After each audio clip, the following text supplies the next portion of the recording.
Welcome to this video. इस video में हम लोग defence in depth and API security इन दोनों कॉन्सेप्ट्स के बारे में डिस्कशन करने वाले हैं। डिफेंस इन डेप्थ डेप्थ से आपको ये तो पता चल ही गया होगा क्या है कि डिफरेंट लेयर्स होंगे, और डिफेंस यानी कि डिफेंस रिलेटेड जितने भी लेयर्स हैं उसको हम लोग इंक्लूड करते हैं डिफेंस इन डेप्थ के कॉन्सेप्ट के अंदर। इस फोटो में, इस पिक्चर में आप ये देख रहे होगे कि यहाँ पे एक सबसे अंदर मिशन क्रिटिकल एसेट्स एक ये हेडिंग लिखी हुई है। तो ये आपका क्रिटिकल एसेट है, जैसे कि ऑर्गेनाइजेशन के सर्वर्स। ठीक, तो यहाँ पे क्रिटिकल एसेट्स जैसे ऑर्गेनाइजेशन के सर्वर मैंने एग्जांपल दिया आपको, वो यहाँ पे होते हैं एकदम एंड में।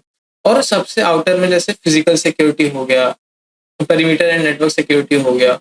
पेरीमीटर एंड नेटवर्क सिक्योरिटी इन लोगों ने एक ही लेयर में इंक्लूड किया, but most of the time ये डिफरेंट लेयर्स में भी होते हैं। Then coming to secure endpoints हो गया, application security, data security layer. ये 5 या 6 लेयर्स की एक पूरी डिफेंस इन डेप्थ की कॉन्सेप्ट बनता है। इनको साइड में सपोर्ट करने के लिए 2 लेयर्स और होती हैं। वो होती हैं पॉलिसी मैनेजमेंट, जिसको प्रोएक्टिव यहाँ पे ब्रैकेट में लिखा है, एंड मॉनिटरिंग प्लस रिस्पॉन्स, जिसको यहाँ पे रिएक्टिव लिखा है। प्लस जो मॉनिटरिंग प्लस रिस्पॉन्स ये जो चीज लिखी है, इसको यहाँ पे ऑपरेशंस भी बोल सकते हैं हम लोग। तो पॉलिसी मैनेजमेंट एंड ऑपरेशंस की 2 लेयर्स एक्स्ट्रा होती हैं इन सारे 5 या 6 लेयर्स को सपोर्ट करने के लिए। तो चलिए हम लोग अब डिस्कस करते हैं कि हर लेयर को, कि क्या उसमें कैसे वर्किंग होती है हर लेयर की सिक्योरिटी में। सबसे पहले हम लोग बात करते हैं फिजिकल सिक्योरिटी लेयर के बारे में। हर लेयर का हम लोग real life example cyber security में कैसे इंप्लीमेंटेड है, एज वेल एज उनकी सिनेरियोस के बारे में डिस्कशन करेंगे।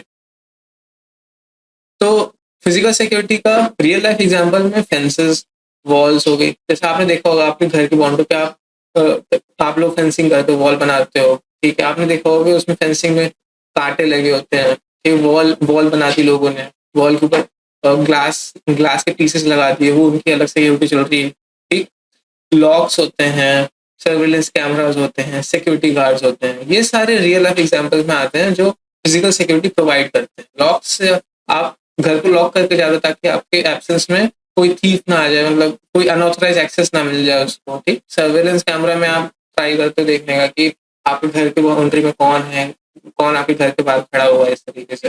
सिक्योरिटी गार्ड तो आपने देखा ही होगा कि जो अपार्टमेंट्स में या मैंशंस में लोग रहते हैं उनके घर के बाहर सिक्योरिटी गार्ड है, ताकि कोई भी पब्लिक में बंदा अनऑथराइज पीपल उस प्रॉपर्टी के अंदर एक्सेस ना ले।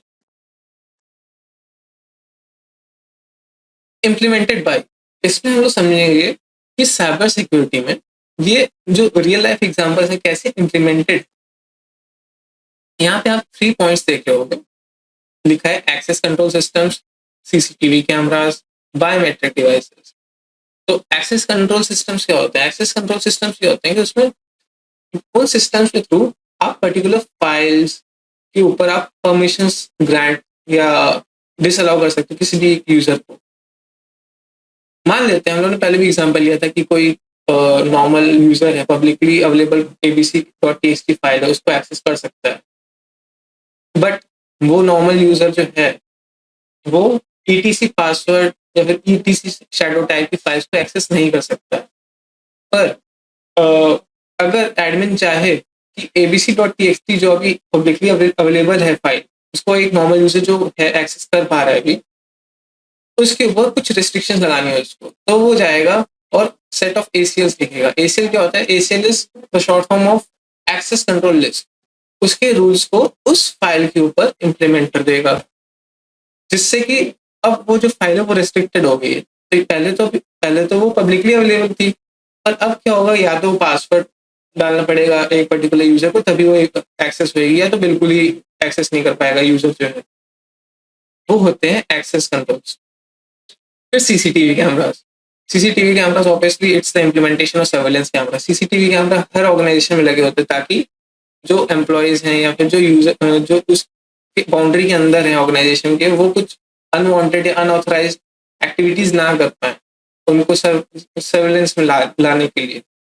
इसलिए then coming to biometric devices. आपके पास बायोमेट्रिक डिवाइसेस होते हैं ऑर्गेनाइजेशन में, आप उसके ऊपर थंबप्रिंट अपना देते हो, पंच करते हो अपने अटेंडेंस को, जिससे आपको एक्सेस ग्रांट होता है उस ऑर्गेनाइजेशन के अंदर, तो वो हो गया biometric devices. Okay, coming to scenarios. Scenario में फर्स्ट सिनेरियो यहाँ पे ये लिखा है मैंने कि restricting unauthorised access to the facility. जैसे टर्न स्टाइल गेट्स होते हैं, टर्न स्टाइल गेट्स आप लोग देखे हैं? टर्न स्टाइल गेट्स इस तरीके के होते हैं, गूगल करके दिखाता हूँ आपको। टर्न स्टाइल गेट, ये होता है टर्न स्टाइल गेट। आपको यहाँ पे अपना एनएफसी जैसे नियर फ्रीक्वेंसी कार्ड होता है या फिर कुछ बायोमेट्रिक्स देने होते हैं, तभी जाके आपका ये जो गेट है टर्न करेगा और इसके थ्रू आप अंदर आओगे ऑर्गेनाइजेशन के या बाहर जाओगे, इस तरीके से होता है। ये होता है टर्न स्टाइल गेट। ओके, तो जैसे फिजिकल सिक्योरिटी हो गया, आपने फिजिकल सिक्योरिटी में आपने लॉक कर दिया अपने घर को या फिर फेंसिंग कर दी, तो इससे आप क्या सिक्योर, अपने घर को सिक्योर कर रहे हो ना। आप नहीं चाहते कोई अनवांटेड बंदा आपके घर में आए, ठीक है, इसलिए गेट लगा दिया आपने, गेट गेट बंद कर दिया तो कोई भी बंदा आपके घर पे नहीं आ पाएगा। गेट खोलोगे तभी एक बंदा अंदर आएगा आपके घर के। ठीक, फिर दूसरा सिनेरियो यहाँ मैंने ये लिखा है कि preventing theft and vandalism of other physical attacks. Preventing theft, obviously आपने जैसे घर को लॉक किया है, तो आप लॉक क्यों कर रहे हो? क्योंकि आप नहीं चाहते हो कि कोई भी थीफ आए आपके घर पे और वो आपके प्रीशियस ऑर्नामेंट्स हो गए जैसे या फिर डिवाइसेस हो गए, उनको वो स्टील करे एंड ले जाए।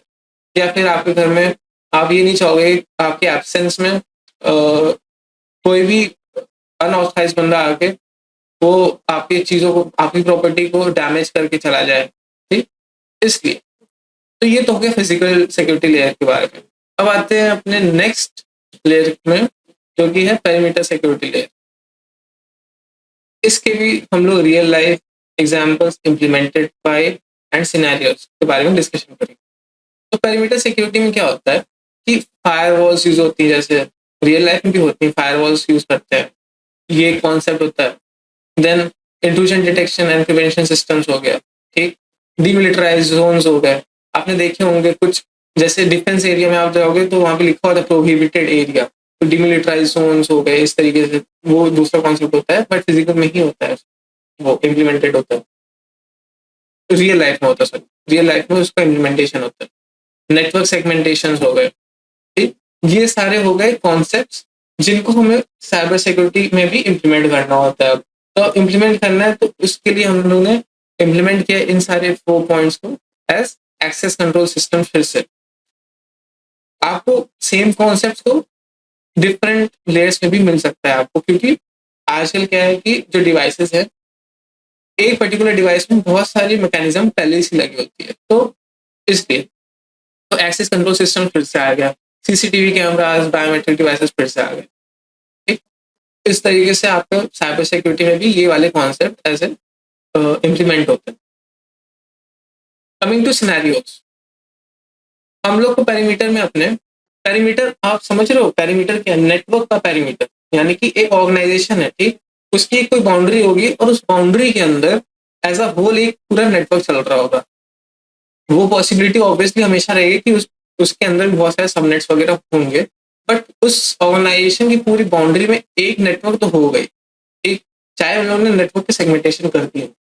ओके, आपने भी पढ़ा होगा, जैसे मैथ्स में पढ़ा होगा, रेक्टेंगल का पेरीमीटर क्या होता है, सर्कल का पेरीमीटर क्या होता है। पेरीमीटर से आप समझ लो बाउंड्री, उस ऑर्गेनाइजेशन या एंटिटी की बाउंड्री है। ठीक,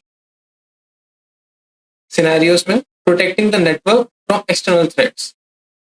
थ्रेट्स में जैसे साइबर अटैक्स, डॉस हो गए, डीडॉस हो गए। एक ऑर्गेनाइजेशन के ऊपर डॉस या डीडॉस जो हो रहा है, ठीक, वो ऑब्वियसली पेरीमीटर के थ्रू ही होगा। आप लोगों ने कीवर्ड सुना होगा एसओसी के बारे में, सिक्योरिटी ऑपरेशन सेंटर। ये क्या करता है, ये पेरीमीटर पे ही इम्प्लीमेंटेड होता है ये चीज पूरी एसओसी, जिसमें कि जो एम्प्लॉयज होते हैं जो इस एसओसी में काम कर रहे होते हैं, वो नेटवर्क में क्या, कौन सा पैकेट आ रहा है, कौन सा पैकेट जा रहा है बाउंड्री के बाहर, ऑर्गेनाइजेशन की बाउंड्री के बाहर, वो सारा मॉनिटर करते हैं ताकि उनको पता रहे कि कुछ मैलिशियस एक्टिविटी तो नहीं हो रही उन पैकेट्स के थ्रू। Then coming to next scenario, identifying and preventing unauthorised access. ठीक। पेरीमीटर लेयर में आपने फायरवॉल्स लगाई हैं, ठीक। उसमें आईडीएस एंड आईपीएस का आपने वो कॉन्सेप्ट इम्प्लीमेंट किया है, तो आप नहीं चाहते हो कि भाई कोई भी अनऑथराइज्ड बंदा जो है, या आपने फायरवॉल्स में तो देखा ही होगा कि रूल्स होते हैं उसमें, inbound and outbound rules. Inbound rule में आपने रिस्ट्रिक्ट कर दिया, ब्लैकलिस्ट कर दिया आईपीएस को।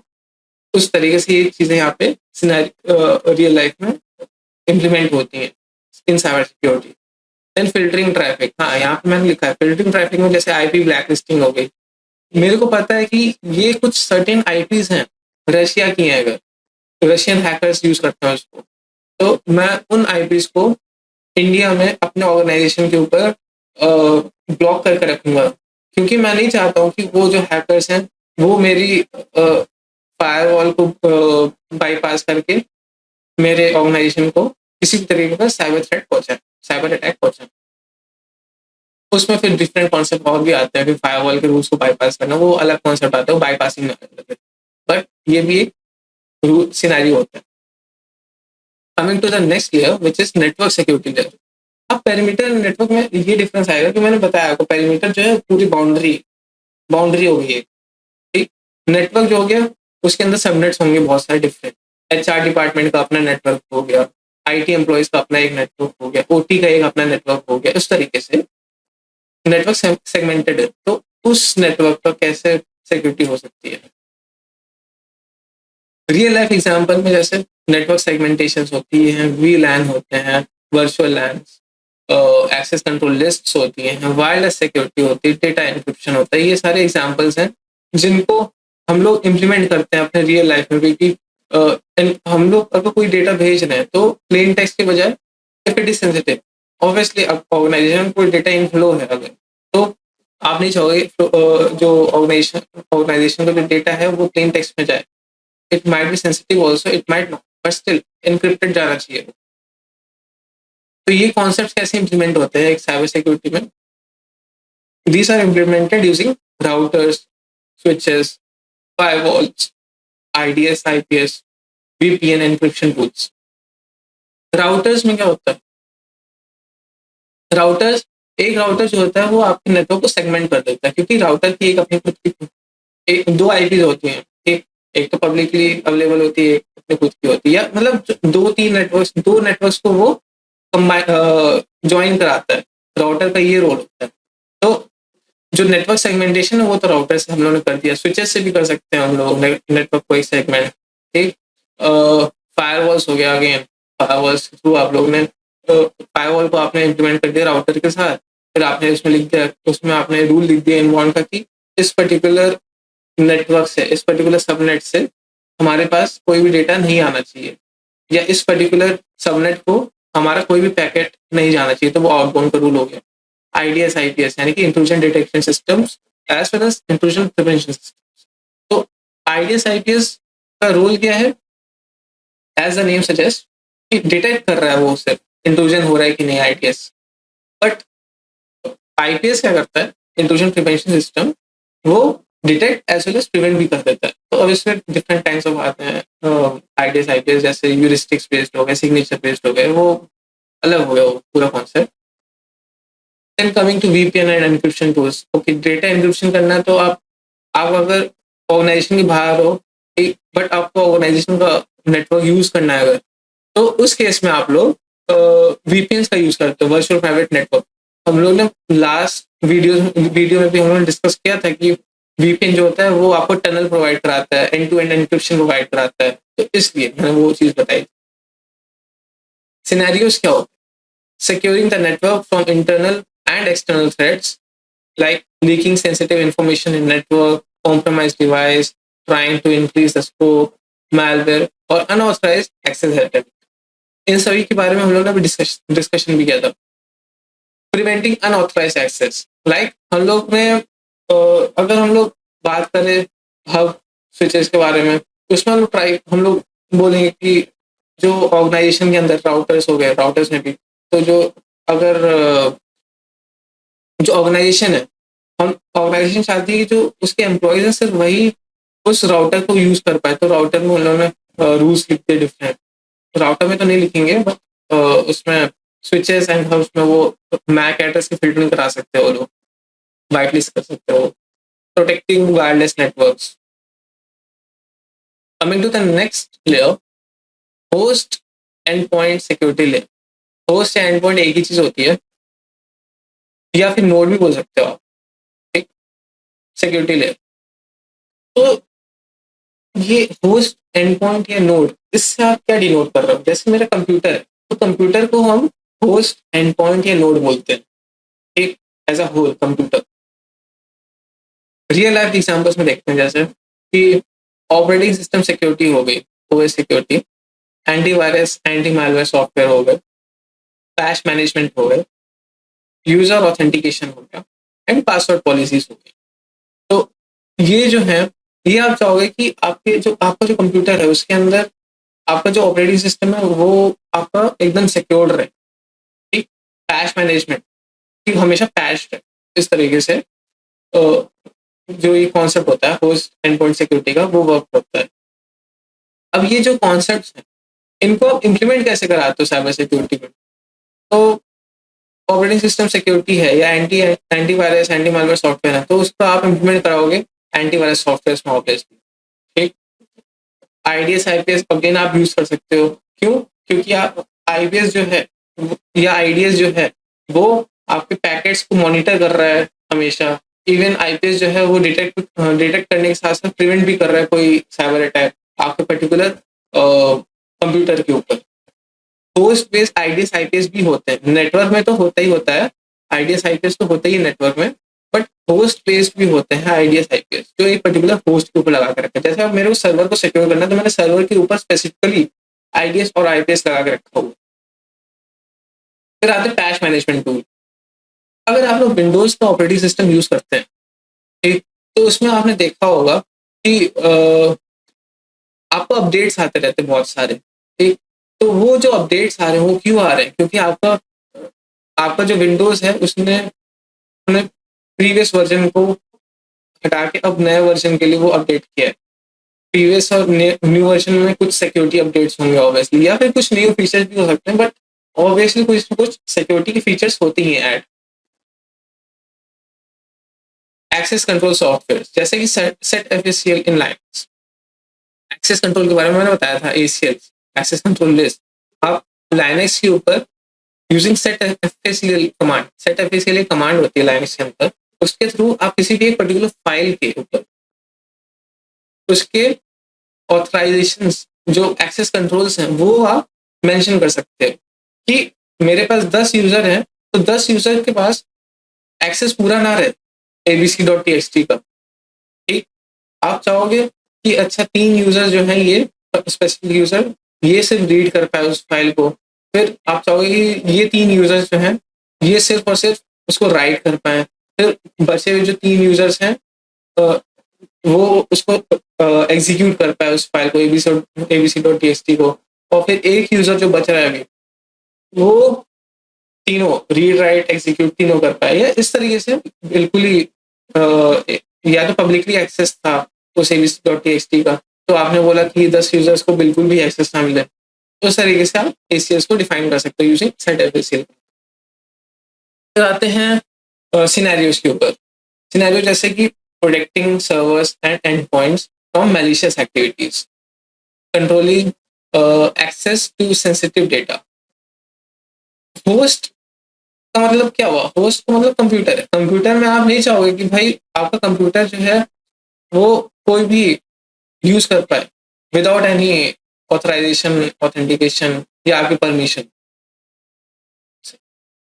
Coming to the next scenario that is securing the operating system. Windows में तो बाय डिफॉल्ट डिफेंडर होता ही है, डिफेंडर होता है, फायरवॉल्स होती हैं बाय डिफॉल्ट। आप कोई भी नया सॉफ्टवेयर अगर इंस्टॉल करते हो तो कई बार फायरवॉल आपको पॉपअप भी देती है कि इसको पब्लिक नेटवर्क पे भी एक्सेस करना है कि प्राइवेट नेटवर्क से ही सिर्फ एक्सेस करना है, उस तरीके से। Then preventing the unauthorised access. Unauthorised access मैंने आपको बताया अभी, एक्सेस कंट्रोल लिस्ट के बारे में, एसीएल के बारे में कैसे आप सेट कर सकते हो लाइनक्स में। तो मैंने यहाँ पे एक फाइल का एग्जांपल लिया है जिसका नाम है सीक्रेट। तो सीक्रेट जो फाइल है ये बनाई है रूट यूजर ने ऑन अप्रैल 13 इस टाइम पे 11:15, और ये है 46 बाइट्स। मैं नहीं चाहता हूँ कि मेरी जो सीक्रेट है ये दूसरे लोग रीड, एग्जीक्यूट या राइट ऐसा कुछ कर पाए। ठीक, फिर सीक्रेट किस बात का रहा। तो अभी मैंने जब ls-l एक कमांड होती है जिसके थ्रू आप परमिशन चेक कर सकते हो एक पर्टिकुलर फाइल की।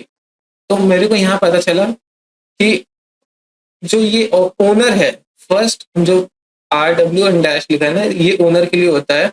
देन ये जो 3 आपको फिर से दिखेंगे R डैश डैश, ये ट्रिपलेट जो है ये होता है ग्रुप के लिए।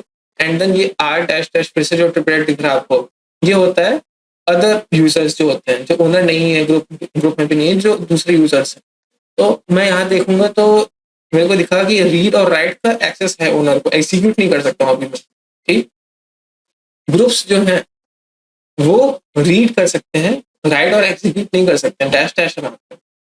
फिर यहाँ पे आप देखोगे अदर यूजर्स जो हैं वो भी सिर्फ रीड कर सकते हैं, राइट और एग्जीक्यूट नहीं कर सकते। इस तरीके से आप पर्टिकुलर एक्सेस कंट्रोल एक पर्टिकुलर फाइल के ऊपर आप ऐड कर सकते हो। Coming to the next security layer which is application security layer. तो एप्लीकेशन सिक्योरिटी लेयर में क्या है, ये एप्लीकेशन लेवल पे होगा ऑब्वियसली। तो उसमें लिखा है इनपुट वैलिडेशन होना चाहिए। एप्लीकेशन यानी कि सॉफ्टवेयर जो होगा, ठीक, वेब एप्लीकेशन होगा, सॉफ्टवेयर होगा, इस तरीके से इनपुट वैलिडेशन होना चाहिए। उसमें उसमें होना चाहिए एक्सेस कंट्रोल, उसमें होना चाहिए ऑथेंटिकेशन, उसमें होना चाहिए एनक्रिप्शन।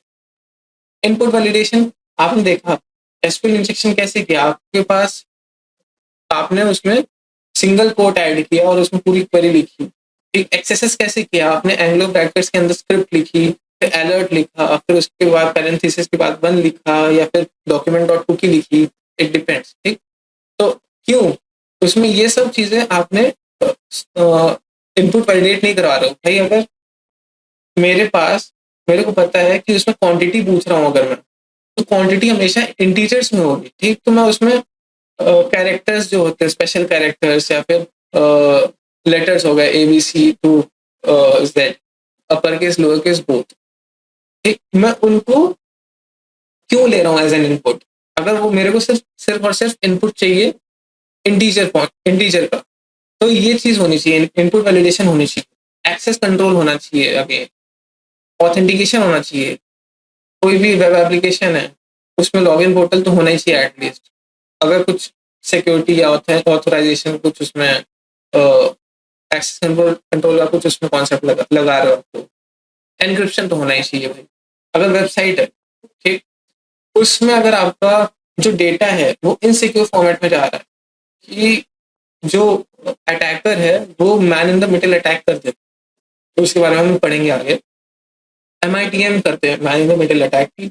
उसमें क्या होता है कि man in the middle attack में आपका डेटा पहले अटैकर के पास जाएगा, फिर अटैकर से दूसरा जो डेस्टिनेशन सर्वर है उसके पास जाएगा। तो आप नहीं चाहते हो कि अटैकर जो अगर MITM कर रहा है उसको प्लेन टेक्स्ट में डेटा मिल जाएगा। इसको आप इम्प्लीमेंट कैसे करते हो, इसको आप इम्प्लीमेंट करते हो web application firewall, secure coding standards, penetration testing tools, access control software. जो इनपुट वैलिडेशन है, वेबसाइट्स हो गई, वेबसाइट में आपने वैप लगा दिया, वैप के थ्रू आप उसमें चेक कर, उसमें आपने ये रूल्स लगा दिए कि ये पर्टिकुलर लोकेशन या ये पर्टिकुलर सेट ऑफ IP से ही आपको सिर्फ और सिर्फ रिक्वेस्ट आनी चाहिए या रिस्पॉन्स आनी चाहिए। इस तरीके से सिक्योर कोडिंग स्टैंडर्ड्स होने चाहिए। क्यों, क्योंकि आप नहीं चाहते हो कि आपका जो कोड है वल्नरेबल रहे, उसमें SQL इंजेक्शन, XSS, CSR तो नहीं, HTML इंजेक्शन और OS कमांड इंजेक्शन इवन, तो ये सब टाइप के उसमें वल्नरेबिलिटीज रहे। पेनिट्रेशन टेस्टिंग टूल्स, आप टूल्स का यूज कर सकते हो to find out various vulnerabilities and उसको ऑन द स्पॉट ही उसको मिटिगेट कर सकते हो। एक्सेस कंट्रोल सॉफ्टवेयर मतलब कि ऑब्वियसली फिर से अगर आप जहाँ पे भी अगर एक्सेस कंट्रोल की बात आएगी, यहाँ पे जैसे हमने पढ़ा एक्सेस कंट्रोल का कॉन्सेप्ट हम लोग को इम्प्लीमेंट करना है एप्लीकेशन सिक्योरिटी लेयर पे, तो इसके लिए हम लोगों ने लॉगिन पोर्टल्स बनाया। ठीक, login portal will be a kind of a software login application, sorry, access control software. Okay. Then coming to the scenario इसमें ये बोल रहा है कि protecting applications from attacks such as SQL injection, process, buffer overflow. या buffer overflow is also an attack जिसके through आप input validation का जो vulnerability है, input validation अगर नहीं हो रहा है उसको आप exploit कर रहे हो, ठीक? buffer overflow से आप even कमांड इंजेक्शन भी करवा सकते हो, इतना डीप अटैक होता है ये। या फिर पूरा का पूरा ऑपरेटिंग सिस्टम जो सर्वर है वो जहाँ पे होस्टेड है वेबसाइट उसको आप पूरा क्रैश करा सकते हो, वो इतना पावरफुल होता है ये। सिक्योरिंग सेंसिटिव डेटा, एनक्रिप्शन काम ही यही होता है, securing sensitive data. Then comes the controlling access to application functions and data. आपने लॉगिन लगाया, लॉगिन किस लगाया ताकि only authorised people have the tendency, have the permission to perform the specific task जो आपके लॉगिन फीचर के बाद आ रहे हैं, ठीक?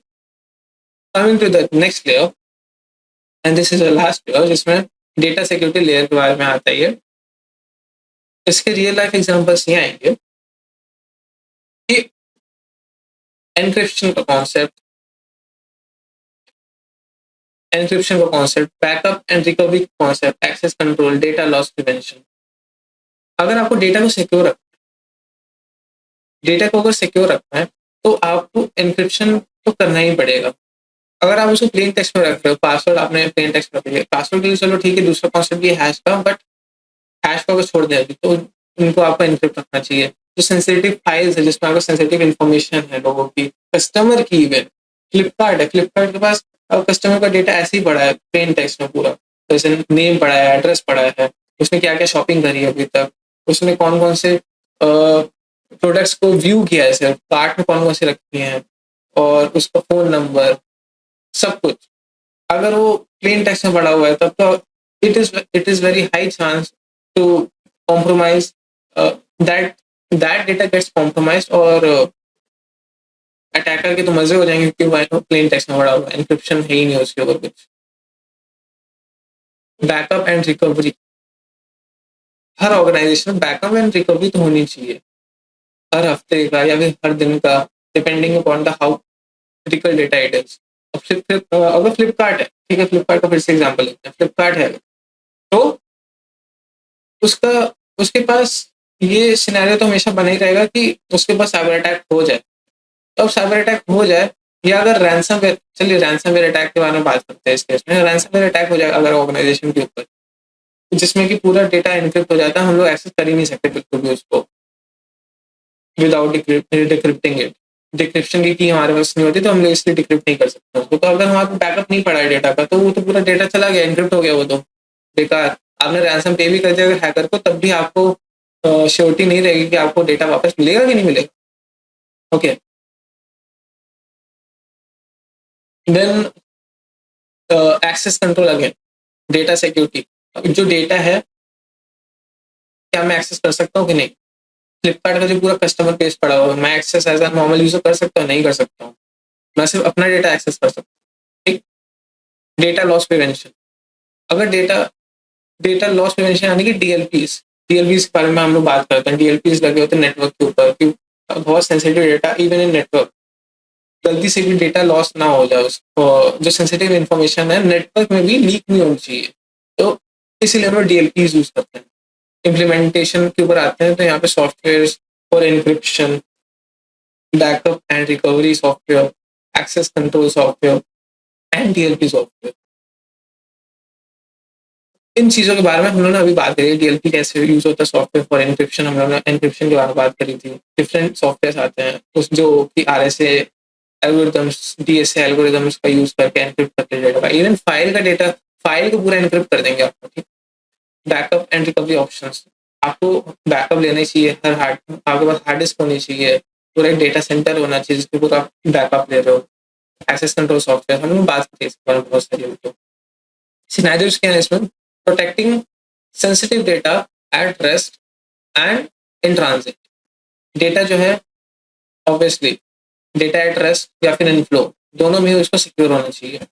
डीएलपी भी यही इंश्योर करता है कि लीक ना हो जाए कोई sensitive data in network, even in network. Preventing unauthorised access, हमने बहुत बात कर ली एक्सेस कंट्रोल की। अब तो monitoring data usage and preventing data loss. Okay, DLP का तो मेन काम ही है कि भाई डेटा लॉस ना हो, नेटवर्क में हमारा डेटा जो है वो भी इवन वहां पे भी ना जाए, नेटवर्क में भी लीक ना हो बिल्कुल भी। Backing up critical data, backup hard disk लो, आप हार्ड ड्राइव लो, उसमें आप अपना डेटा बैकअप करते रहो। Coming to policy management and operations, ये हम लोग की साइडलाइंस में दो सपोर्टिंग लेयर्स और थी जिसके बारे में यहाँ पे हम लोग बात करते हैं। इसमें सबसे पहले आता है पॉलिसी के ऊपर। पॉलिसीज क्या होती है? अ सेट ऑफ रूल्स होती है, ठीक। और ऑपरेशन क्या होता है? एक्चुअल इम्प्लीमेंटेशन ऑफ पॉलिसी होती है। यहाँ पे हम लोग अभी तक बात कर रहे थे, तो हम लोग ने कॉन्सेप्ट्स यहाँ पे पढ़े थे, एनक्रिप्शन के, backup and recovery, access control, data loss prevention. पर इन कॉन्सेप्ट्स को इम्प्लीमेंट कैसे करते हैं हम लोग साइबर सिक्योरिटी में? Software for encryption, backup and recovery software, DLP software, access control software, ये सारी चीजें ऐसे इम्प्लीमेंट होती है साइबर सिक्योरिटी में। बट अब जैसे पॉलिसी है, पॉलिसी आपने रूल्स तो लिख दिए, पर इम्प्लीमेंट कैसे करोगे आप? इम्प्लीमेंट करोगे आप with the help of operations. मेरे पास दो एग्जांपल्स यहाँ पे पॉलिसी के। लिखा है कि policy for end point security, मैंने एंड पॉइंट सिक्योरिटी का एग्जांपल लिया। Policy for end point security layer, and point security जो कि अभी हम लोगों ने पढ़ा था, post and point security layer, जिसमें हम लोग antivirus and IDP, IDs, IPS, एक आईडीपीएस भी आता है जो इंटीग्रेटेड डिटेक्शन प्रिवेंशन सिस्टम, दोनों काम करता है। Patch management tools, access management, access control system, ये सब चीजें उसमें आती हैं। तो एंड पॉइंट का जो पॉलिसी बना रहे हैं अगर हम लोग, ठीक, तो उसमें ये एक एग्जांपल ले सकते हैं हम लोग कि policy for end point security layer can be frame for security end point such as laptops, desktops, and mobile devices used by employees in an organization, which may include password policies, endpoint protection policies, and access control policies. मैंने आपको बताया था कि host, and point या node क्या होता है। एक computer as a whole, mobile phone भी आजकल एंड्रॉइड आप यूज कर रहे हो, आईओएस यूज कर रहे हो आप, ठीक? तो वो भी आजकल डिवाइस के अंदर ही काउंट होते हैं। तो अगर ऑर्गेनाइजेशन के अंदर ये सारी चीजें कंप्यूटर्स होती हैं, तो उनकी पॉलिसीज कैसे बनाएगा कोई? उसमें उसकी पॉलिसीज में ये लिख सकता है कि पासवर्ड पॉलिसीज हो सकती है कि भाई पासवर्ड एटलीस्ट 8 कैरेक्टर्स का तो होने चाहिए। उन 8 कैरेक्टर्स में एटलीस्ट एक अपर केस लेटर, एक लोअर केस लेटर होना चाहिए। उन उस पासवर्ड में at least one special character as well as one integer होना चाहिए to increase the complexity of the password. तो ये पासवर्ड पॉलिसी हो गई। एंड पॉइंट प्रोटेक्शन पॉलिसी कि जो भी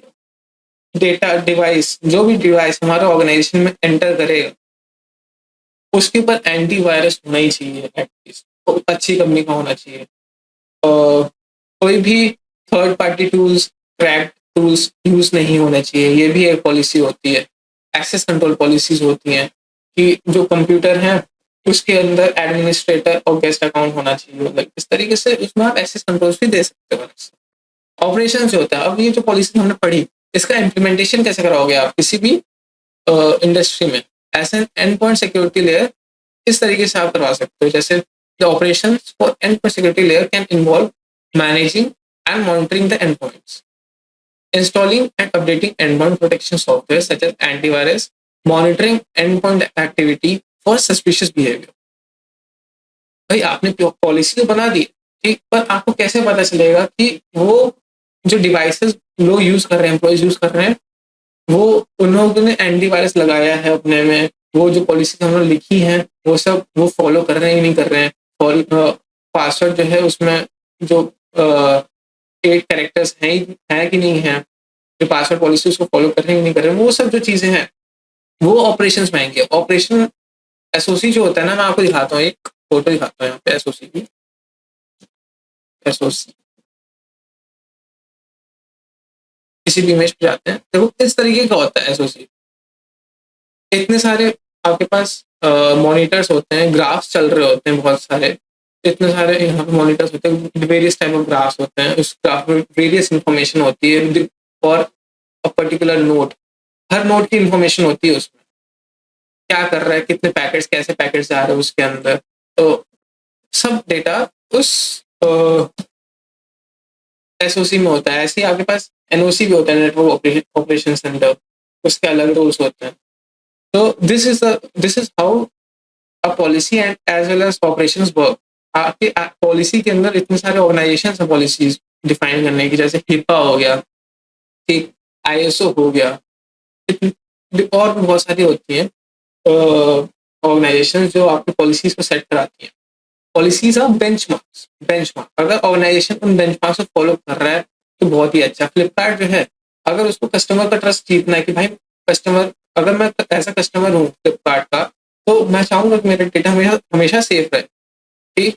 तो अब उस चीज को वो श्योरिटी देने के लिए फ्लिपकार्ट जो है उसको कुछ पॉलिसीज जो होती हैं, इंटरनेशनल स्टैंडर्ड्स, इंटरनेशनल बेंचमार्क्स को जो फॉलो करती हैं, जैसे आईएसओ हो गया, आईएसओ सर्टिफाइड होना चाहिए, इसका मतलब फ्लिपकार्ट या कोई दूसरा ऑर्गेनाइजेशन का जो सर्टिफिकेट होता है प्रेस्टीजियस, वो इस तरीके से डिफेंस इन डेप्थ के जो हम लोगों ने डिफरेंट लेयर्स पढ़ी हैं ऐसे काम करती हैं। Coming to API security. अब एपीआई सिक्योरिटी में सबसे पहले तो एपीआई क्या होता है? Application programming interface. ये एपीआई जो होते हैं, इसका यूज करके जो एप्लीकेशंस हैं वो आपस में अपना डेटा शेयर करते हैं, ठीक। मान लेते हैं कि एक ऑर्गेनाइजेशन है, उसके पास लॉगिन का पोर्टल है, और उस लॉगिन के पोर्टल में जो बंदा यूजर ने पासवर्ड डाल रहा है वो कैसे वो करेक्ट है कि नहीं है, वो कैसे वो चेक करेगा ऑर्गेनाइजेशन? मान लेते हैं कि वो जो डेटाबेस है वो कंपनी का नहीं है, कंपनी कोई आउटसोर्सिंग करा रही है उस डेटाबेस की, तो वो डेटाबेस जो है कहीं और होस्टेड है, किसी और ऑर्गेनाइजेशन का वो डेटा है। मान लेते AWS यूजर है, अमेजॉन वेब सर्विस। तो उस उसका जो डेटा है पूरा डेटाबेस में जो पड़ा है वो AWS में पड़ा हुआ पूरा, बट जो लॉगिन है वो तो ऑर्गेनाइजेशन के पास है। तो ऑर्गेनाइजेशन का लॉगिन जो है वो अपना जो डेटा है वो भेजेगा AWS सर्वर्स के ऊपर, फिर वहां से AWS से रिप्लाई आएगा कि हाँ this is these are correct credentials और नॉट। तो वो कम्युनिकेशन जो होगी वो obviously it will be in the form of API। कि आपने देखा होगा कि स्टेटस 200 एक्सेस कोलन ग्रांटेड, इस तरीके से जेसन डेटा जाता है। एपीआई में ऑथेंटिकेशन होता है, नहीं भी होता, होता भी है। तो होता है तो कैसे होता है? It uses some API keys. आपने देखी होंगी एपीआई कीज होती हैं, ठीक। S3 बकेट की एपीआई कीज होती हैं। S3 बकेट की अगर एपीआई की अगर कॉम्प्रोमाइज हो जाएगा, लीक हो जाए, तो even S3 bucket can get compromise. आपके पास पूरा एक्सेस होता है S3 बकेट का। S3 is the concept of AWS, वो अलग हो गया, ठीक। जेसन डेटा हो गया, जेसन डेटा, एपीआई जो होते हैं जेसन एज वेल एज और भी दूसरे फॉर्मेट्स होते हैं, उसके अंदर भी वो लोग अपने डेटा को शेयर करते हैं आपस में। एक इसमें कॉन्सेप्ट आता है, हम लोगों ने पढ़ा है OWASP वेब टॉप 10। एक कॉन्सेप्ट हम लोग और पढ़ा था एपीआई टॉप 10 का भी, OWASP का। तो आपको अगर एपीआई टॉप 10 देखना है ना, यहाँ पे आप ये कुछ लिंक है, इसको आप देख सकते हो।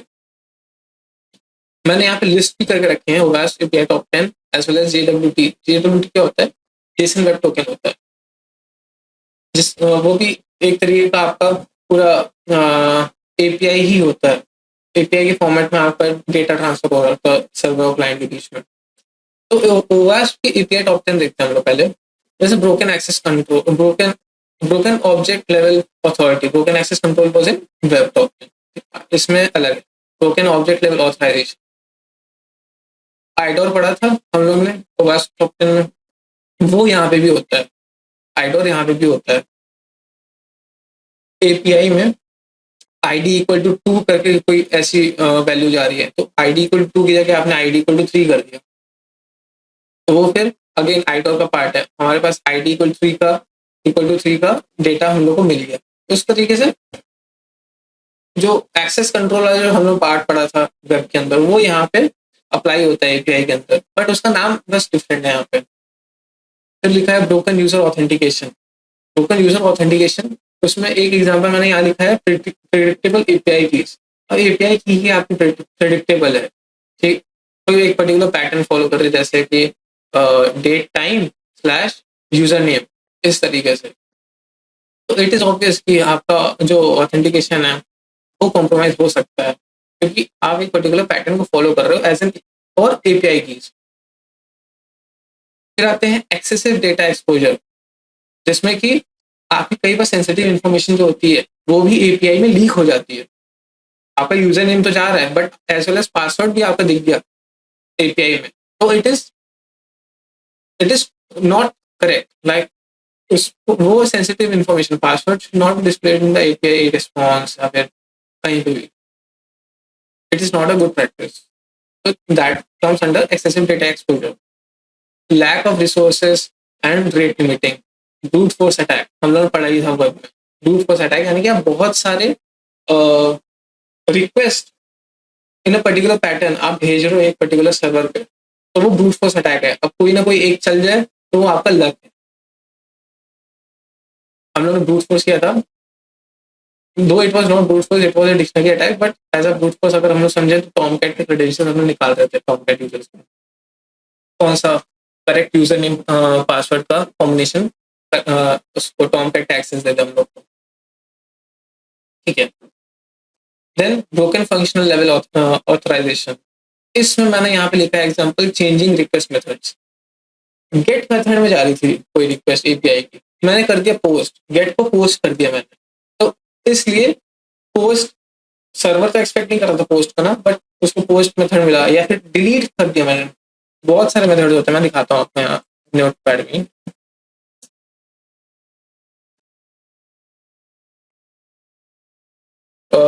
जैसे कि यहाँ पे हुआ कि मेथड्स एचटीटीपी रेस्पॉन्स मेथड्स, हम लोगों ने गेट मेथड देखा है, पोस्ट पोस्ट भी होता है, एक होता है ट्रेस, एक होता है डिलीट,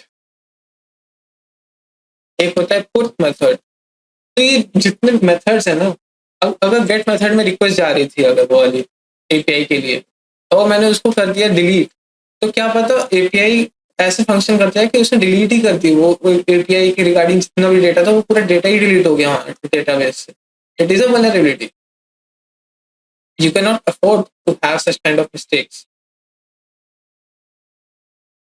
ठीक। देन यहाँ पे फिर मास असाइनमेंट हो गया जिसमें no no proper input filtering, इससे आप बफर ओवरफ्लो भी करा सकते हैं। एक बार बहुत ज्यादा आपने दे दिया 500 कैरेक्टर्स, 10,000 कैरेक्टर्स का एक इनपुट दे दिया, या फिर आपने उसको चाहिए था कि इंटीजर इनपुट आना चाहिए बट आपने उसको कैरेक्टर्स दे दिए, उस तरीके से। Security misconfiguration like error messages in API की, एरर मैसेज हम लोगों ने देखा था वेब में भी, और यहाँ पे भी उसका इम्प्लीमेंटेशन होता है कि एपीआई की के अंदर उसने कुछ ऐसा दे दिया कि not found the key in MySQL database, तो आपको पता चलेगा बैकएंड के अंदर माईएसक्यूएल डेटाबेस चल रहा है। इंजेक्शंस इसमें भी होते हैं, एसक्यूएल इंजेक्शन एक्सेस हो गया, ओएस कमांड इंजेक्शन भी होते हैं इसके अंदर। इस तरीके से पूरा इंजेक्शन जो हम लोग वेब में पढ़े थे वो यहाँ पे भी होता है। Improper asset management, improper asset management का जैसे यहाँ मैंने एग्जाम्पल लिखा है https://redact.com/v2/profile। तो यहाँ पे अब यूजर जो है उसको ये पता चल गया अच्छा V2 की जगह मैं क्या V1 कर सकता हूँ। अगर उसने V1 कर दिया तो V1 obviously it will be the older version of that API. तो अगर उसने ओल्डर वर्जन के ऊपर वो वाला डेटा सेंड किया तो उसको दिखा अच्छा इस तरीके से इसने डेटा इस तरीके से बिहेव किया, तो वो चीज आती है इम्प्रॉपर एसेट मैनेजमेंट में। V1 वाला उसको हटा ही देना चाहिए एकदम। जो ऑर्गेनाइजेशन सिर्फ V2 चल रहा है तो सिर्फ V2 रखो, वर्जन 2। फिर आते हैं लास्ट एपीआई टॉप 10 पे, इनसफिशिएंट लॉगिंग एंड मॉनिटरिंग। ये जो वल्नरेबिलिटी है जो टॉप एपीआई टॉप 10 का पार्ट है, इसमें ये हो सकता है कि हम लोगों ने जैसे उसमें पढ़ा था वेब में भी कि लॉग्स जनरेट होते हैं अपाचे के और डिफरेंट सर्विसेज कर्नल के देखे तो, वैसे ही यहाँ पे भी जो लॉग्स होते हैं एपीआई के वो भी मेंटेन होने चाहिए। अगर मेंटेन नहीं कर रहा हो, मैंने आपको एग्जांपल दिया था कि अगर अटैकर ब्रीच कर गया तो आपने अगर लॉग्स नहीं जनरेट किए उसके तो आपको पता भी नहीं चलेगा कब ब्रीच हुआ, कैसे ब्रीच हुआ, कितना ब्रीच हो गया। क्या पता अभी भी अटैकर अंदर ही हो आपके, ब्रीच किया ही हुआ हो। तो यहाँ पे मैंने लिखा एग्जांपल हेल्प अटैकर्स इन परसिस्टेंस यानी कि वो अपने जो उसका जो ब्रीच है, उसका जो अटैक है उसका, वहां पे परमानेंटली वो एक्सेस कर सकता है आपके ऑर्गेनाइजेशन का जो सर्वर है या कुछ भी है जिसको जिसको भी ऊपर परसिस्टेंस कर रहा है। It depends upon the situation. फिर आते हैं एग्जाम्पल, यहाँ पे दो कॉन्सेप्ट और है, जैसे जेसन वेब टोकन्स के। जेसन वेब टोकन्स के लिए एक वेबसाइट ये है jwt.io, इसको हम लोग कमिंग लेक्चर्स में भी देखेंगे। और इसके रिगार्डिंग जो कॉन्सेप्ट है, जैसे base64 एन्कोडिंग यूज होती है, इसमें JWT जो टोकन्स होते हैं ना, उसमें हेडर, पेलोड और सिग्नेचर होते हैं। इस आप लोग इस वेबसाइट के ऊपर जाके ट्राई कर सकते हो, ठीक है। नेक्स्ट वीडियो में वैसे भी हम लोग इसको डिस्कस करेंगे कि क्या होते हैं जेसन वेब टोकन्स, कैसे काम करते हैं। ये आपको एक एग्जांपल दिखा रहा हूँ मैं एक जेसन वेब टोकन का। तो आपको यहाँ दिखेगा कि मैंने यहाँ लिखा header dot payload dot signature. तो यहाँ पे भी आप देखोगे ये पूरा हेडर है, फिर यहाँ पे डॉट आया है, ये डॉट आया है। इसके पहले जितनी भी चीजें थी वो हेडर है। अब इस डॉट से लेके नेक्स्ट डॉट तक जो कि यहाँ पे है, तो इतना बड़ा जो है ये पेलोड है पूरा, ठीक। फिर इस डॉट के बाद जितनी भी चीजें हैं ये आती है सिग्नेचर के अंदर। Signature is use to check whether the JWT token which is coming to the server or generated by the server is correct or not। ये चीज को अब आपने वेब टोकन तो बना दिया, एक एपीआई के अंदर भी एपीआई के अंदर भी यूज होता है JWT, एक जेसन डेटा में भी जाता है कई बार आपका डेटा। तो अगर आपका कुछ चेंजेस किए हैं आपने एपीआई के अंदर, तो वो कैसे पता चलेगा? कुछ ना कुछ होना चाहिए ना, जैसे हैशिंग होती है एक पर्टिकुलर फाइल की, एक पर्टिकुलर स्ट्रिंग की, कि भाई कुछ चेंज हो जाए तो हमें पता चल जाए। तो वैसे ये सिग्नेचर्स भी स्पेसिफिक होते हैं कि अगर आपने इसके अंदर कुछ चेंजेस किए हेडर के अंदर, पेलोड के अंदर, तो वो सिग्नेचर भी चेंज हो जाएगा और उसके थ्रू आप पता लगा सकते हैं कि वैलिड टोकन है कि नहीं है। फिर इसके ऊपर अटैक्स भी होते हैं बहुत सारे, जैसे improper algorithm check, improper signature check और इजी सिग्नेचर्स। सिग्नेचर को आप ब्रूट करा सकते हैं, इसको भी हम लोग चेक, इसको भी हम लोग नेक्स्ट वीडियोस में देखेंगे। एल्गोरिथम चेक, एल्गोरिथम जैसे कि HS256 होता है, ठीक, और भी RSA के भी एल्गोरिथम यूज होते हैं JWT के अंदर। तो वो चेक हो रहा है कि नहीं हो रहा है सर्वर साइड, वो भी एक अटैक होता है। इम्प्रॉपर सिग्नेचर चेक्स, सिग्नेचर्स, अगर आपने सिग्नेचर हटा दिया ये वाला, ठीक, और आपने सेंड कर दिया ये टोकन आपने सर्वर पे और उसने एक्सेप्ट कर लिया, तो दैट इज ऑल्सो वल्नरेबिलिटी कि आप बिना सिग्नेचर के डेटा सेंड कर सकते हो। आप तो ऐसे तो आप कोई भी डेटा आप सेंड कर सकते हो बिना सिग्नेचर के, तो आपका ये पूरा अटैक हो जाता है JWT के ऊपर, ठीक है। This is the end of this PPT as well as the video. Next video में हम लोग कुछ और नए कॉन्सेप्ट के बारे में पढ़ेंगे।